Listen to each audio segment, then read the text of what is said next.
সুপ্রিয় শিক্ষার্থীরা, অনলাইন ক্লাসে সুস্বাগত। আশা করি তোমরা ভালো আছো। আজ আমরা সপ্তম শ্রেণীর কৃষি শিক্ষা বিষয়ের ষষ্ঠ অ্যাসাইনমেন্ট নিয়ে আলোচনা করব। তোমরা ক্লাসটিতে মনোযোগী হও। তোমাদের অ্যাসাইনমেন্ট দিয়েছে চতুর্থ অধ্যায় এবং পঞ্চম অধ্যায় থেকে। আমরা আস্তে আস্তে প্রত্যেকটি প্রশ্নের সমাধান করব।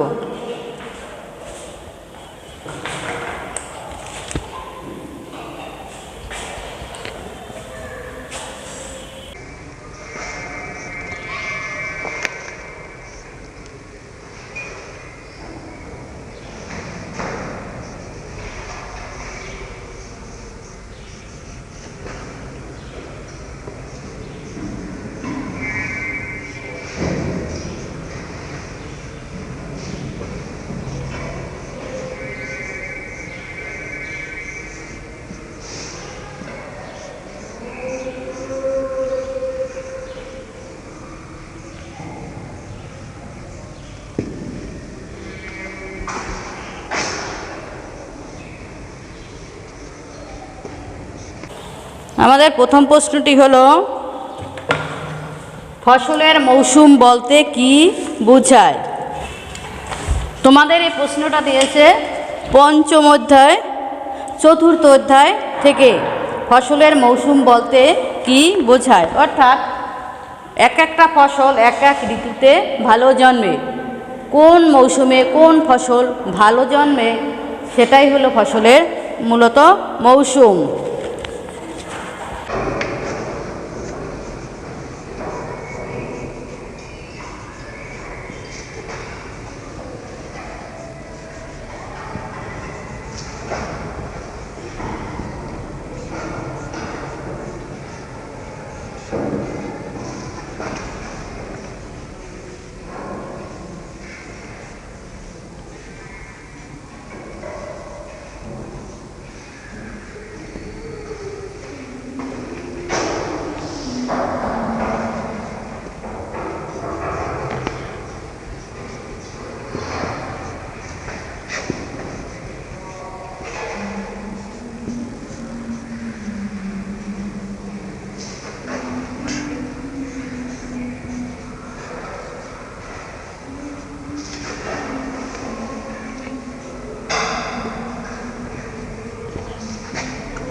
দেখো, ফসলের মৌসুম বলতে আমরা কী বুঝি?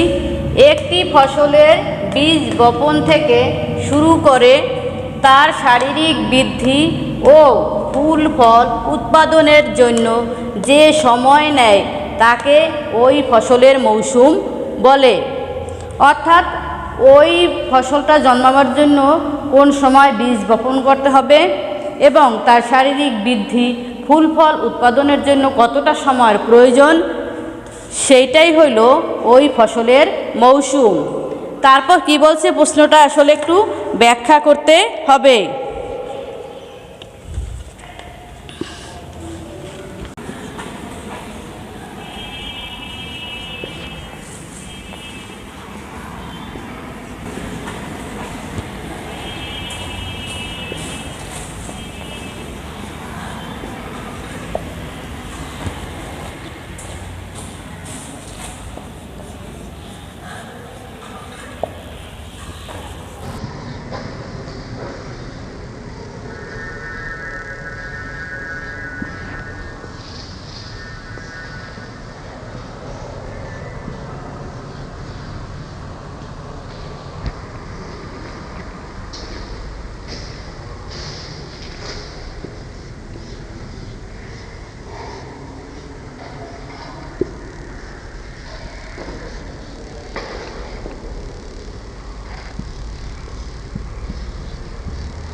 কি আছে?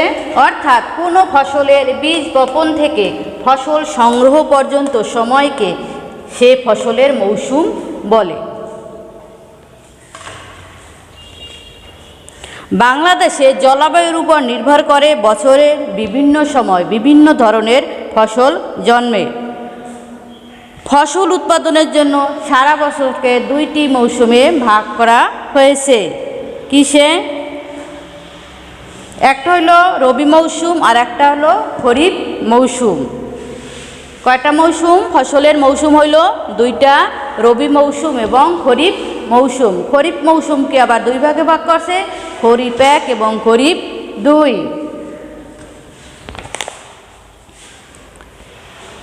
বাংলাদেশের জলবায়ু কেমন? সমভাবাপন্ন।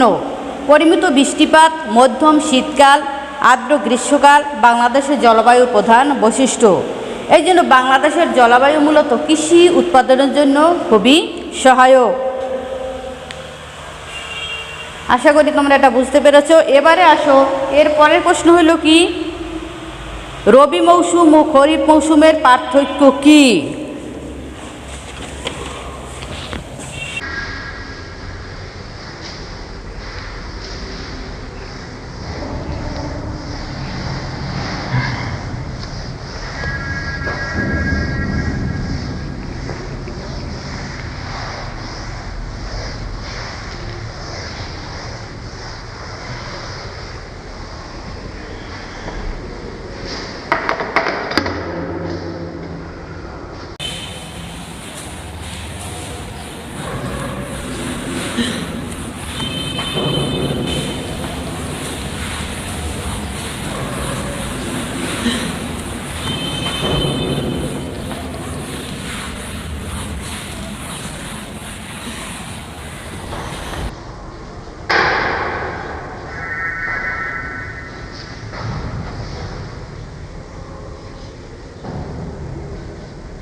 এর পাশে হলো রবি মৌসুম, ডাইন সাইডে হলো খরিফ মৌসুম।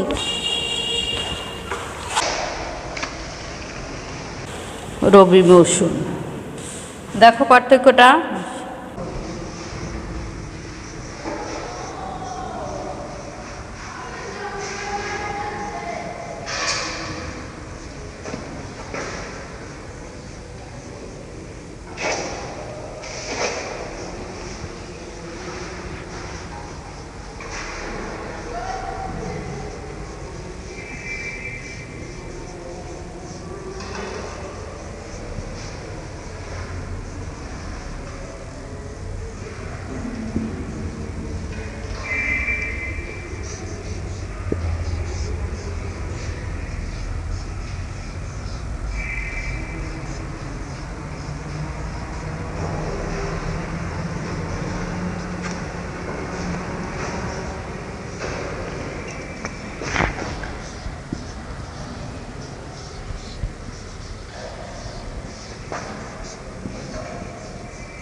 কি আছে দেখো, আশ্বিন মাস থেকে ফাল্গুন মাস পর্যন্ত সময়কে রবি মৌসুম বলে।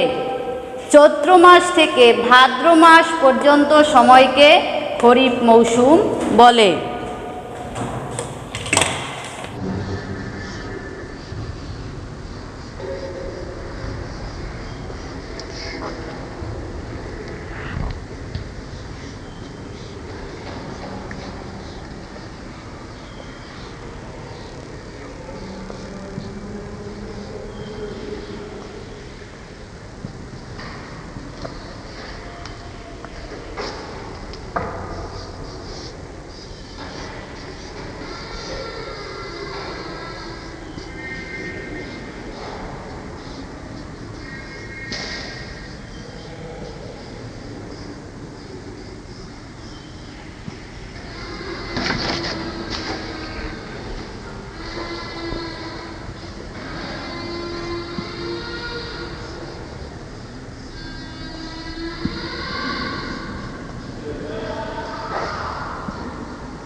খরিফ মৌসুমে তাপমাত্রা, আর্দ্রতা ও বৃষ্টিপাত কম থাকে। অর্থাৎ তাপমাত্রাও কম থাকে, আর্দ্রতাও কম থাকবে, বৃষ্টিপাতও কম থাকে। খরিফ মৌসুমে তাপমাত্রা, আর্দ্রতা ও বৃষ্টিপাত বেশি থাকে। এ সময়টা মূলত গরম পড়ে বেশি।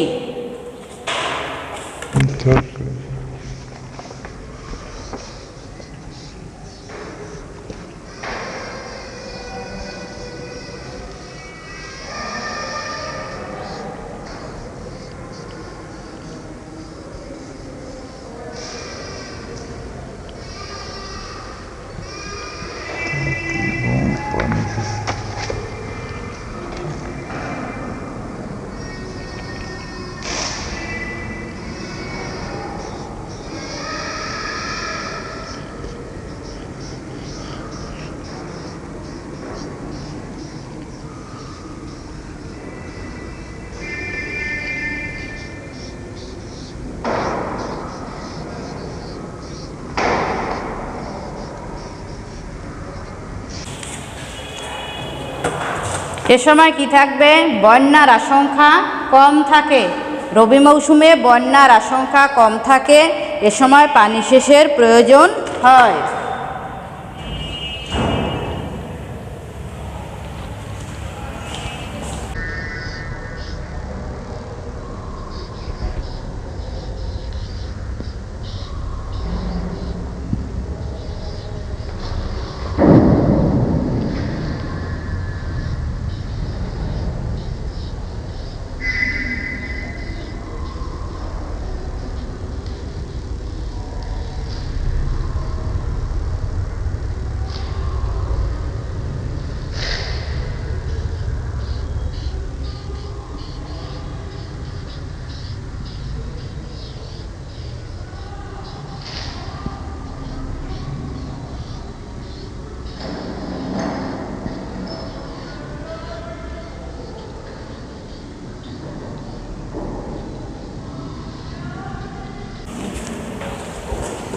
খরিফ মৌসুমে কি হবে?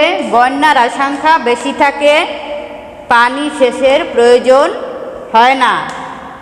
অর্থাৎ চৈত্র মাস থেকে ভাদ্র মাস সময়টায় একটু বন্যা বেশি হয়, তাই তো পানি সেচের তেমন একটা প্রয়োজন হয় না। তাইলে আমরা পার্থক্যটা বুঝতে পারলাম। তোমরা 3টা পার্থক্য লিখবে।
মুরগির দেহের জন্য অত্যাবশ্যকীয় পুষ্টি উপাদানগুলো কি কি? মুরগির দেহের জন্য কয়টা পুষ্টি উপাদান প্রয়োজন? 6টা পুষ্টি উপাদান প্রয়োজন। কি কি দেখো?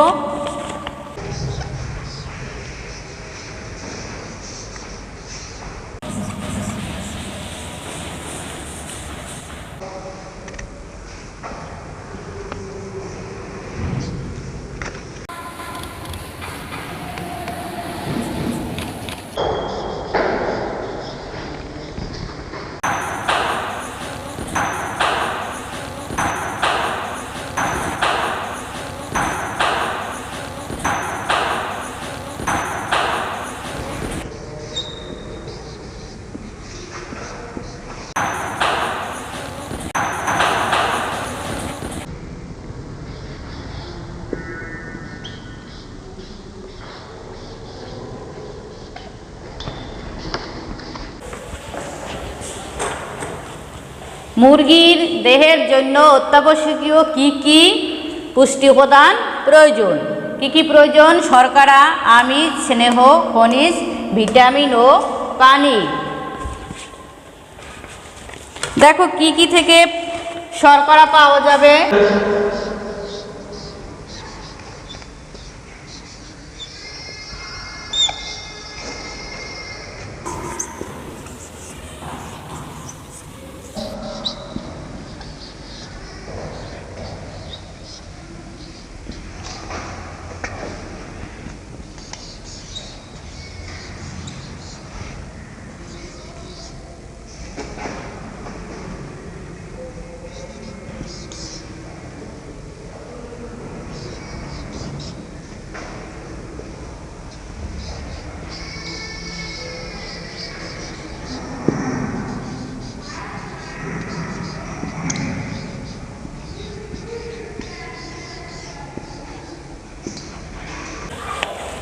শর্করা কি দিয়ে পাওয়া যাবে? দেখো গম, ভুট্টা, গমের ভুসি, চালের খুদ ইত্যাদি।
আমিষ পাওয়া যাবে কি দিয়ে? দেখো সয়াবিন মিল, তিলের খোল, সরিষার খোল ইত্যাদি।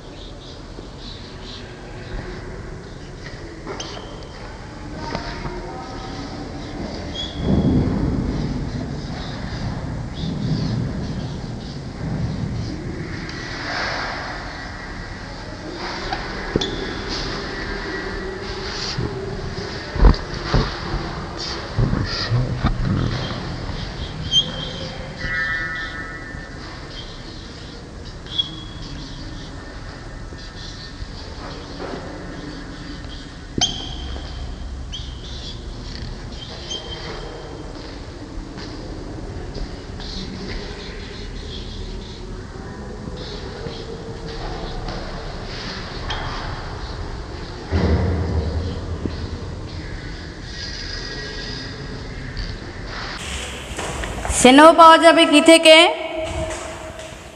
সয়াবিন তেল, সরিষার তেল, তিলের তেল ইত্যাদি থেকে। খনিজ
খনিজ পাওয়া যাবে খাদ্য লবণ, হাড়ের গুঁড়া, ঝিনুক ও শামুকের গুঁড়া। ঝিনুক ও শামুকের গুঁড়া এটা থেকে পাওয়া যাবে খনিজ দ্রব্য। তাইলে উপাদানগুলো আমরা পেলাম কি? শর্করা, আমিষ, স্নেহ, খনিজ, ভিটামিন ও পানি। শর্করা কি দিয়ে পাবো? আমিষ থেকে কি দিয়ে পাবো? স্নেহ দিয়ে কি দিয়ে পাবো? খনিজ দিয়া। খনিজ দ্রব্যটা আমরা কি দিয়ে পাবো? যে সকল উপকরণ দিয়ে পাওয়া যায় এগুলা তোমরা উদাহরণে লিখবে।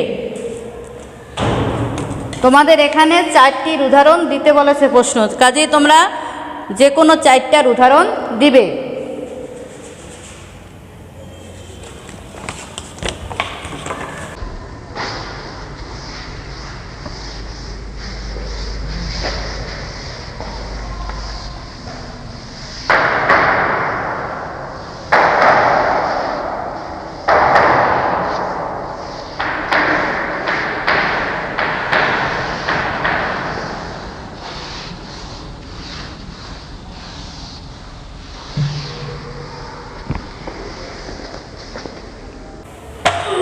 পরের প্রশ্ন দেখো, মুরগির খামারে খাদ্য পানি কেন গুরুত্বপূর্ণ?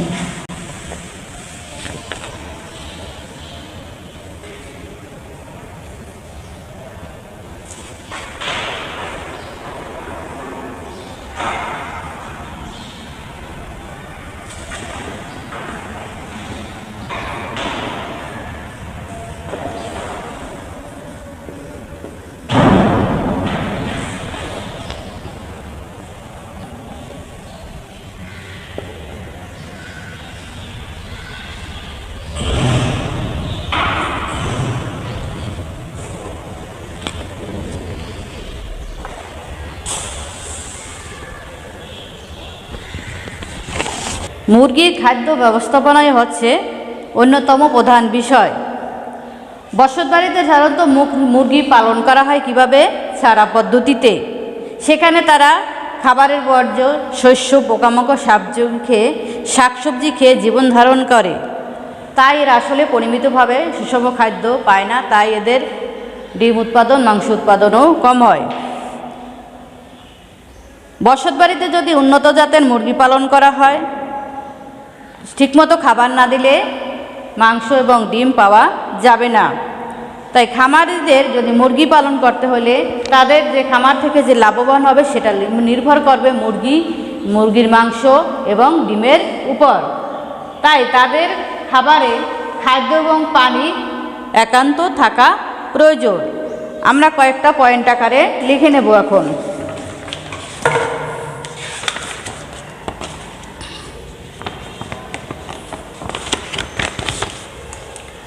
কেন গুরুত্বপূর্ণ? মুরগির খামারে খাদ্য পানি কেন গুরুত্বপূর্ণ তা নিম্নে দেওয়া হলো।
কি আছে দেখো, স্বাভাবিকভাবে মুরগি প্রচুর পরিমাণে পানি পান করে, তাই খামারে পানির ব্যবস্থা রাখতে হবে।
কি আছে 2 নম্বরে দেখো, বাচ্চা মুরগিকে দৈনিক 10 থেকে 15 গ্রাম এবং প্রাপ্তবয়স্ক মুরগিকে 100 থেকে 120 গ্রাম খাদ্য এবং 200 মিলিলিটার পানি দিতে হবে। এতে মুরগির দৈহিক বৃদ্ধি বেশি হবে, ফলে মাংস এবং ডিম উৎপাদনও বেশি হবে। এতে করে কি হবে, খামারি লাভবান হবে। সাধারণত খামার করা হয় কেন, মুরগি থেকে যাতে বেশি ডিম পাওয়া যায় এবং মাংস পাওয়া যায়। এটা একটা খামারটা করা হয় একটা ব্যবসা ভিত্তিক, তাই এখানে মাংস এবং ডিম উৎপাদনই যাতে বেশি হয় সেই লক্ষ্যেই কাজ করতে হবে।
এবং অন্যান্য পুষ্টিগুণ ঘটে দেখা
মুরগির খাদ্য উৎপাদনে পর্যাপ্ত পরিমাণে শর্করা, আমিষ, স্নেহ, খনিজ লবণ, ভিটামিন ও পানি জাতীয় খাবার থাকা প্রয়োজন। তা না হলে মুরগির দেহে পুষ্টি উপাদানের ঘাটতি দেখা দেবে। ফলে চাহিদা অনুযায়ী আমরা ডিম ও মাংস উৎপাদন করতে পারবো না। তাহলে কী হবে, আমরা যদি ঠিকমতো পানি এবং খাবারগুলা খামারে না দেই তাহলে মুরগিগুলো কী হবে, রুগ্ন হবে, পুষ্টি উপাদান ব্যাঘাত ঘটবে, মুরগির বেশি বৃদ্ধি ঘটবে না। ফলে খামারি পর্যাপ্ত পরিমাণে মাংস এবং ডিম উৎপাদন করতে পারবে না। তাহলে কী হবে, তার ব্যবসার ব্যাঘাত ঘটবে, তাই না? এবং পারিবারিকভাবেও যদি আমরা খামার তৈরি করি তাতেও পর্যাপ্ত পরিমাণে খাদ্য এবং পানির ব্যবস্থা রাখতে হবে, যাতে আমাদের পারিবারিক যে পুষ্টির চাহিদা সেটা আমরা এই খামার থেকে পেয়ে যাই।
কি আছে দেখো, একটা গাছ দিয়েছে কাঁঠাল গাছ। কাঁঠাল গাছ সম্পর্কে নিচের শক্তি পূরণ করো। পর্যবেক্ষণের বিষয়, অর্থাৎ একটা কাঁঠাল গাছ দেখে তোমরা কি পর্যবেক্ষণ করেছো সে বিষয় বৈশিষ্ট্য লিখতে হবে। ক নম্বরে কি রয়েছে দেখো, কি ধরনের উদ্ভিদ।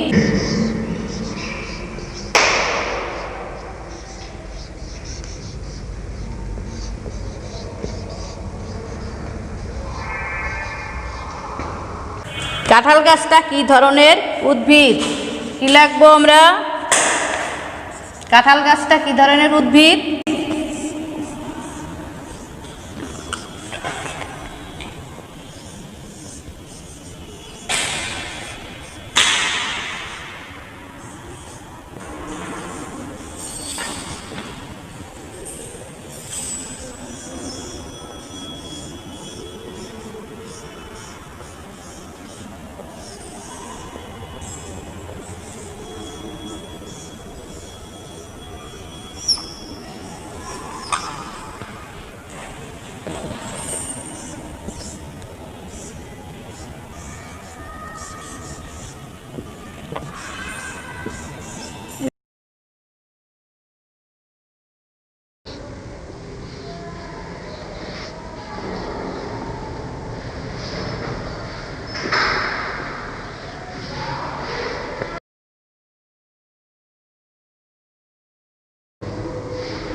আমরা কি পেলাম? কি ধরনের উদ্ভিদ?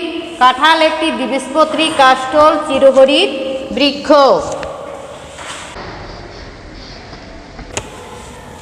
কাণ্ডের বৈশিষ্ট্য।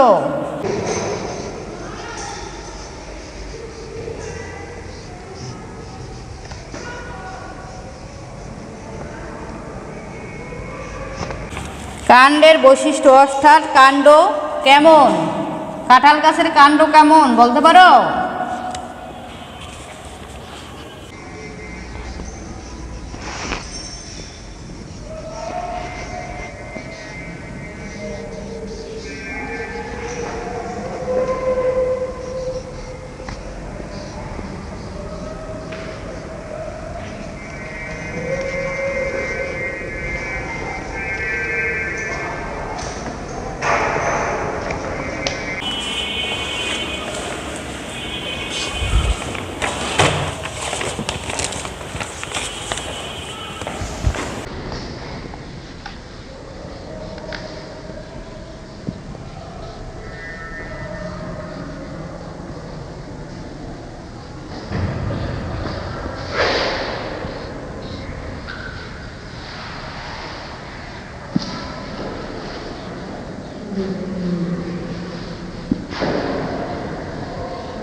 কাণ্ডের বৈশিষ্ট্য কি? কাণ্ড শক্ত হলদে রঙের।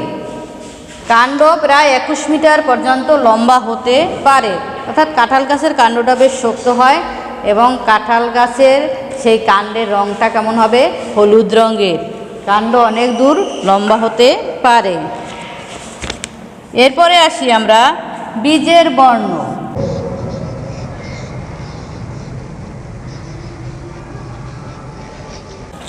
বীজের বর্ণ কেমন হবে?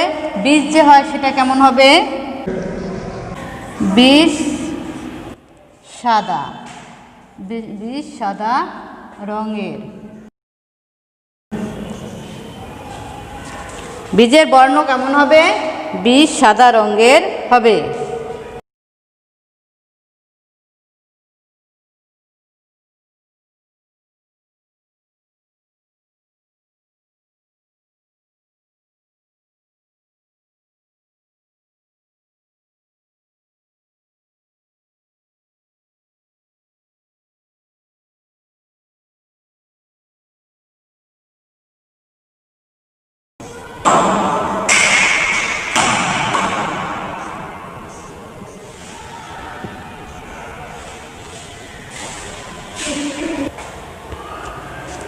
কাঁঠাল গাছের ফুলের বর্ণ কেমন? ফুল সবুজ রঙের হয়ে থাকে।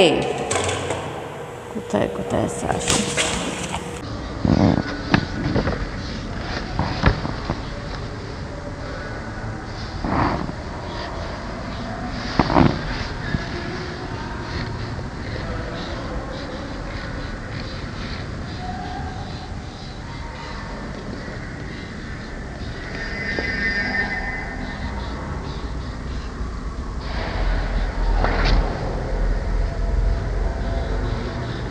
কোথায় কোথায় এটা চাষ হয়? কোথায় কোথায় চাষ হয়?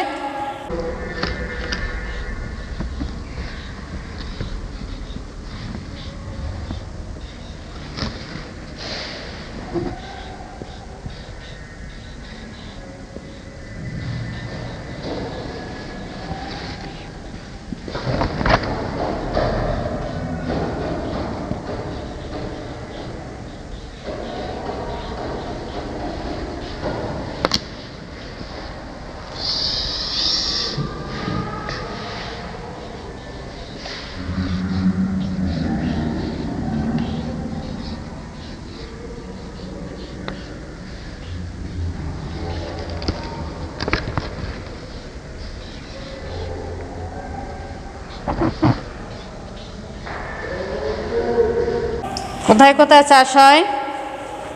গাজীপুর, টাঙ্গাইল, ময়মনসিংহ, সিলেট, চট্টগ্রাম ও রংপুরে চাষ হয়।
কোন মাটিতে চাষ হয়? পলি দোআঁশ বা অল্প লাল মাটির উঁচু জমিতে কাঁঠাল চাষ হয়।